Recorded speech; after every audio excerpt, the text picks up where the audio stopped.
What exactly is the dark night of the soul? Ooh, have you gone through it? Probably. Let me explain it to you. So, we're going to get into this scary topic today, but of course, still in a happy, shiny puppy way. Stay tuned. So, the big question is this: how do we, those of us who feel deep down that we're much more powerful than we've been led to believe, and that there is something to this law of attraction stuff, actually create our own realities? What's the process of simply stepping into the reality of our choice? What about those of us who need this process to make logical, intellectual sense? My name is Melody Fletcher.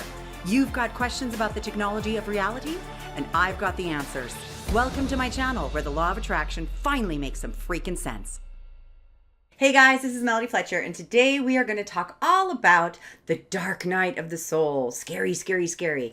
It is a rather dark topic, but it is something that many people go through and have gone through, and chances are that you probably have too if you're listening to this kind of information. Or you may be going through it right now and desperately searching for a way to get out of it. So let's talk about that. What is the dark night of the soul? The dark night of the soul, otherwise also known as ego death, is essentially a total disintegration and collapse of your identity, who you think you are, how you fit into the world, or how you think you fit into the world, how the world actually works. So basically, everything that has made sense to you up until that point stops making sense. And that can be horrifying.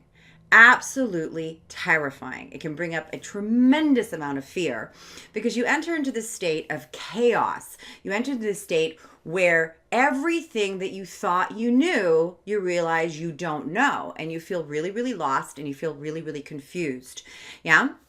And so essentially, all that is happening is that your identity, otherwise also known as your ego, starts to disintegrate. The way that you see yourself in the world no longer works. Now, this can often be triggered by a traumatic event, somebody dying, somebody that you care about dying on you, somebody really close to you, and it just shakes your entire world up. It can come from a big loss, maybe a job loss or a career change, change of some big change can hit your life, or sometimes it just happens all on its own.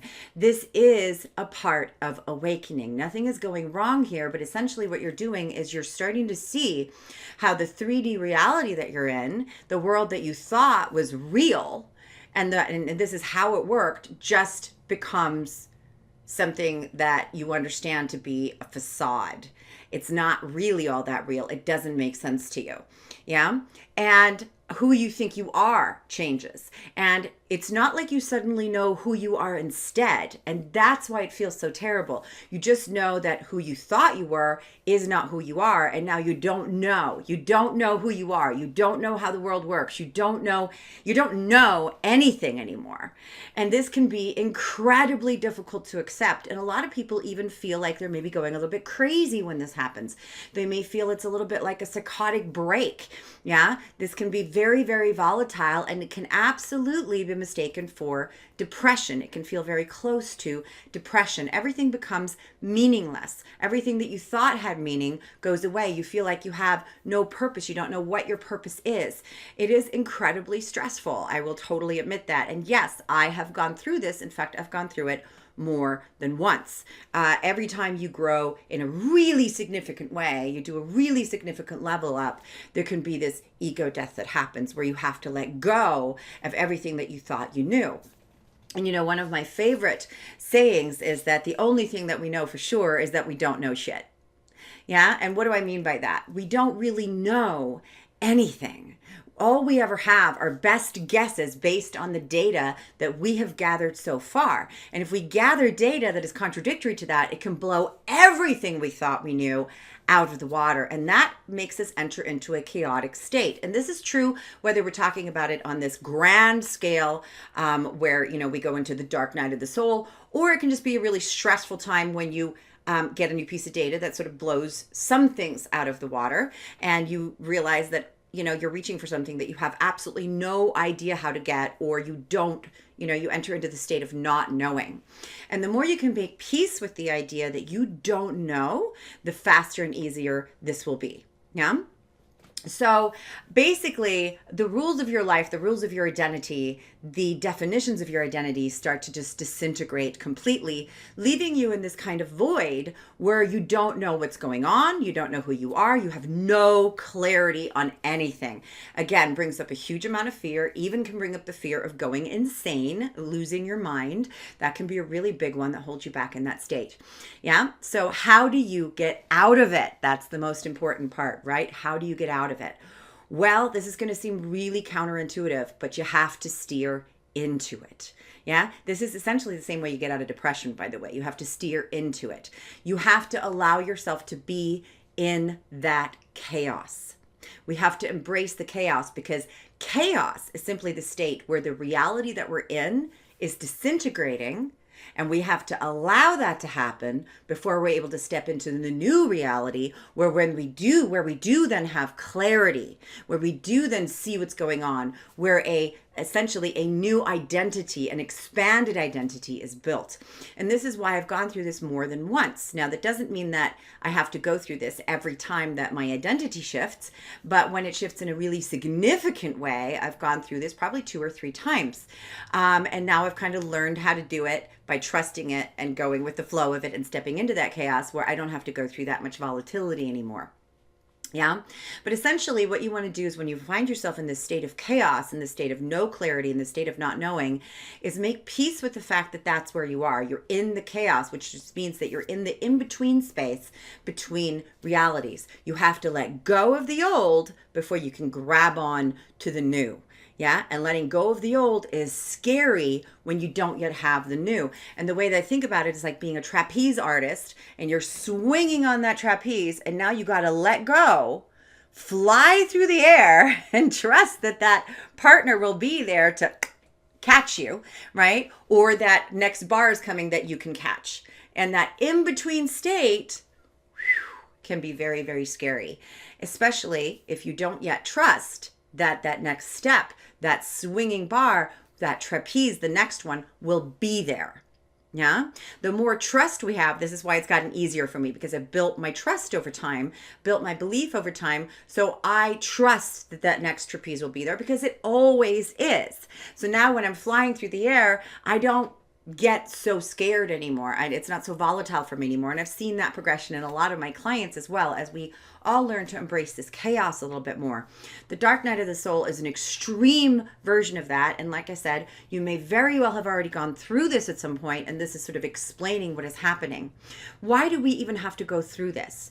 Well, because when we build an identity for ourselves, which is what our ego is an identity. It's who we think we are.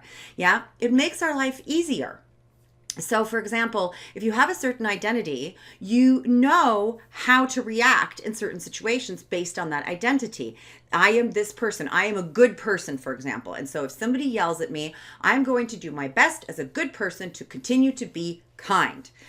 That's not a bad thing necessarily. And it can, like I said, it can make life easier because you don't have to make every decision from scratch every single time. You can simply run it through this filter of your identity and know by the rules of that identity how to act and react in situations that may be a little bit unknown to you. The problem with that is that all identities become limiting. Yeah. So suddenly, for example, you see yourself as a good person and somebody is being absolutely just an asshole to you, but you're a good person, so you can't stand up for yourself. And you're a good person, so you can't talk back. And you're a good person, so you can't set a boundary. Now, your identity of what you think it means to be a good person, that definition has become a limitation because now you're sacrificing yourself instead of kind of going, wait a minute, what do I actually want to do in this moment? What will serve me in this moment? Am I being kind to myself in this moment? Am I being a good person to myself? Or am I just following these rules of what it means to be a good person? So that identity becomes limiting. And so then you might go through a process of expanding that identity, expanding your definition. Yeah, where you then might realize, you know what, I can be a good person and set boundaries. I don't have to let people treat me like shit in order to be a good person. So that would be an expanded identity. So every identity becomes limiting at some point. And when you bust through a big identity, when you bust through all of your rules, that leads to a dark night of the soul. But this is all part of awakening. It's all part of the awakening process where you understand that you don't have to live by anybody else's rules. You get to make your rules. You get to decide your own definitions. You get to decide who you are.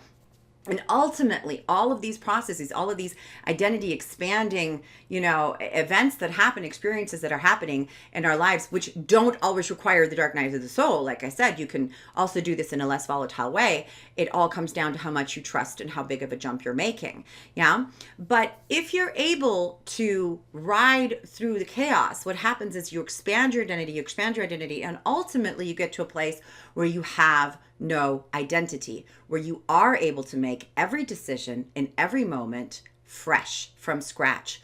Who do I want to be in this moment? How do I want to show up? Not how do I show up in accordance to the rules of my identity, but how do I show up in accordance to my integrity and what that means to me in this moment. So it's always a process of discovery.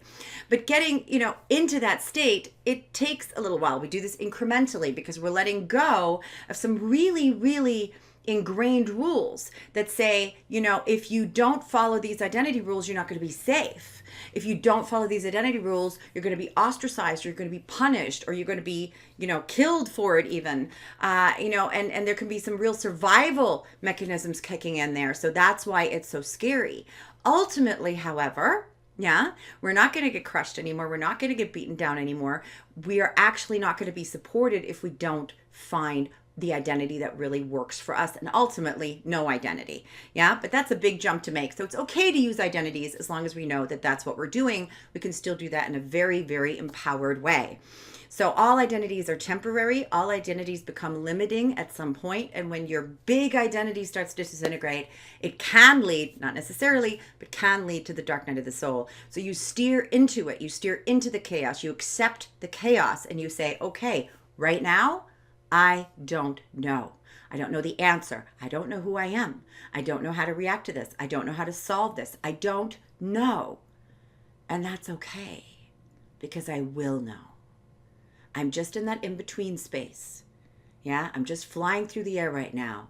And I'm going to breathe, and I'm going to close my eyes, and I'm going to trust that it will be there. And if you can do that, these transitions become much, much, much easier. So hopefully this has given you some good explanation, perhaps some validation, and a little bit of instruction on how to go forward. So hopefully this has been helpful to you.